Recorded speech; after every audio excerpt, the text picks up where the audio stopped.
Questions आ गए तो जांच हो गए, जांच हो गए मतलब सुप्रीम कोर्ट में डाल दिए। सुप्रीम कोर्ट पूरा क्या है, किसको दिए इलेक्ट्रल बॉन्ड, कौन ले रहा है, चंदा किसको जा रहा है, पूरा क्लियरिटी मांगे एसबीआई से। एसबीआई क्लियरिटी देने के लिए आनाकानी करे, लेकिन फाइनली उनको देना पड़ा। दिए तो मालूम हो गया इलेक्ट्रल बॉन्ड का 60% 70 करोड़ बीजेपी को गया। Oh my God. 60%।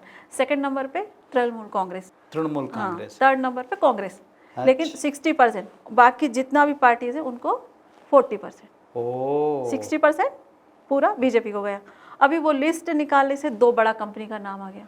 हाँ मैम, मेरे को भी एक छोटे से फैक्ट्री है यहाँ पर बालानगर में। जी जी मेरा पड़ोसी है जी। एक मेगा इंजीनियरिंग बोल के। Right right right. तो वो कंपनी के बारे में मेरा इंडस्ट्रियल एस्टेट में मेरे साथी लोग बात करते हैं, ये कंपनी का इतने फंड्स इलेक्ट्रल बॉन्ड दिया हुआ है। वो सच क्या है, पूरा क्या है, मुझे मालूम नहीं है, लेकिन बातों बातों में मैं सुना था। वो mega infrastructure mega Hyderabad, engineering, हाँ। हाँ उसका नाम कैसे आ गया, ये जो लिस्ट निकाले तो 2 टॉप कंपनी, आप सोच सकते कौन है वो, तेलंगाना का 2 टॉप कंपनी है। वो भी low profile company, high profile company नहीं, लो प्रोफाइल कंपनी इतना बॉन्ड क्यों देगी, उतना चंदा, उतना डोनेशन, उतना चैरिटी बिना किसी प्रॉफिट के क्यों देंगे। मेगा तो बड़ा ही कंपनी है, उसका नाम ही मेगा है।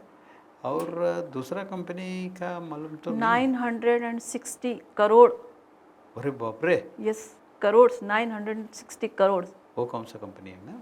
मेगा। वो 960, और दूसरा वाला? सेकंड कंपनी का नाम भी तेलंगाना से है, हाँ। उसका नाम है फ्यूचर गेमिंग, और वो लॉटरी किंग का है। वो 1000 से भी ज़्यादा चैरिटी दे दी है। ये कंपनी का नाम तो मैं सुना ही नहीं है। Yes yes. तो ये हम क्या सोच रहे हैं, बहुत जेन्युइन चल रहा है हमारा कंट्री, डेवलपिंग कंट्री में तो नहीं गया, डाउन आ गया, ऊपर से ये भी है सब। नेक्स्ट बोल रहे हैं कि इलेक्ट्रल बॉन्ड के बाद सबसे बड़ा अगर कुछ भी निकला, खुलासा हुआ तो वो म्यूचुअल फंड है नेक्स्ट। ओ म्यूचुअल फंड भी यही है? यस, म्यूचुअल फंड में आप डाल रहे हैं, किसी कंपनी को डाल रहे हैं, किसको दे रहे हैं, कुछ आपके पास क्लियरिटी है? म्यूचुअल फंड्स तो हमने पहले खरीदा था भी था। म्यूचुअल फंड्स भी जिसके पास है उसको भी रेडी हो जाना चाहिए, आज नहीं तो कल। हाँ। उसका भी एक बहुत बड़ा खुलासा होने वाला है। ओहो, मेरा मफतलाल बोल के था एक कंपनी। राइट राइट, क्योंकि आपने डाला पैसा, आपको मालूम हो गया क्या किसको दिया उसने, वो कितना प्रॉफिट ले रहा है, मालूम नहीं। सिर्फ आपको जो भी वो देगा आप वो ले लेंगे। बस यूनिट ट्रस्ट ऑफ जिसमें इंडिया था। ट्रांसपेरेंसी नहीं है, डेफिनेटली वो घोटाला है। मैम एक बात बताओ, ये सच रहता है क्या, ये मेगा वाले 960 करोड़ रुपए ने बॉन्ड्स में दिया है बोल के? राइट। ये कैसा मालूम हुआ? ये एसबीआई डाटा सबमिट करी सुप्रीम कोर्ट को, सुप्रीम कोर्ट को तो जेन्युइन डाटा जाएगा सर, चाहिए, क्योंकि अब सुप्रीम कोर्ट पे ट्रस्ट नहीं है तो नहीं, तो सुप्रीम कोर्ट को वो लोग जेन्युइन डाटा दिए। हाँ। उससे ये पूरा केस बाहर आ गया। हाँ। पब्लिक को, सीबीआई को, एसबीआई को, पूरा कैसे इतना सारा चैरिटी कहाँ से आया और क्यों देंगे, अगर कुछ फायदा नहीं है मुझे तो मैं आपको 1 रुपए भी नहीं दूंगी। बिल्कुल सही है, इसका मतलब आपको कुछ ना कुछ तो फायदा है। काला है, काला है, दाली काली है सर। बिल्कुल सही है। एक जेन्युइन पर्सन क्या सोचेगा, लेकिन उतना चर्चा ही नहीं है इस चीज़ का।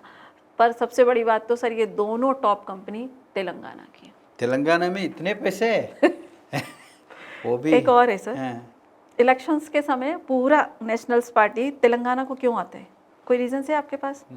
कुछ नहीं है, अपना तेलंगाना प्रेजेंट के ऊपर उसका बहुत ही प्रेम है। नहीं तो सर, इसीलिए वो कुछ पॉलिटिशियंस पार्टी को कुछ प्रेम नहीं रहता। जितना डोनेशंस तेलंगाना से आता है, जितना पैसा तेलंगाना से देते हैं, कोई भी और स्टेट में नहीं है। जिसने तेलंगाना ले लिया, नेशनल लेवल्स का पैसा आ गया उसके, इसलिए पूरा पार्टी चाहता है इधर रूल करने को। ये तो अंबानी अदानी से ज्यादा हो गया बहुत। अभी पूरा इंडिया में सबसे फर्स्ट नंबर पे तेलंगाना स्टेट प्रति व्यक्ति आए, पर पर्सन इनकम में नंबर 1 पे। वाह।